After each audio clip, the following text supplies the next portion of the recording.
गवादर के नाम की यूनिवर्सिटी बनेगी, पाक शाना गवादर यूनिवर्सिटी, और लाहौर में बनेगी।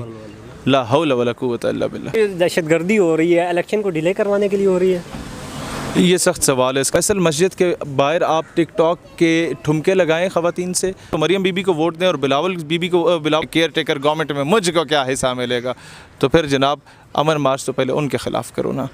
जी मैं कहता हूँ जो अमन मार्च हो रहा है मैं इसकी हमायत करता हूँ, अमन मार्च होने चाहिए। हम लोग इसराइल को तस्लीम करने जा रहे हैं, मैं खड़ा हो जाऊँ और मैं बोलूँ उल्लू के पठो करके दिखाओ, रात को मैं गायब हो जाऊँ तो मुझे बताएं। सर उस पार्लियामेंट में कानून साजी हुई है कि जो इंटेलिजेंस एजेंसी से बगैर वारंट के कहीं भी जाके छापे मार सकती हैं, कार्रवाइयाँ कर सकती हैं, तो क्या उसके बारे में क्या कहेंगे? ये इन्होंने बदमाशी मचानी है। तो खान को जाके ना तुम लोग जो मर्जी सजा देना चाहते हो दो, कि उसने घड़ी बेच दी है, और ये जो उल्लू के पट्टे मुल्क बेच के आ गए हैं, जो हुकूमत में बैठे हुए इन्होंने तो बांग्लादेश बेच दिया। 130 करोड़ रुपए दिए जाते हैं कि असिस्टेंट कमिश्नर जो हैं वो नई रीवो गाड़ियाँ ले लें और जाके मछली पल्ला खिलाएं जनाब सिंधु दरिया के किनारे अपने माशूक।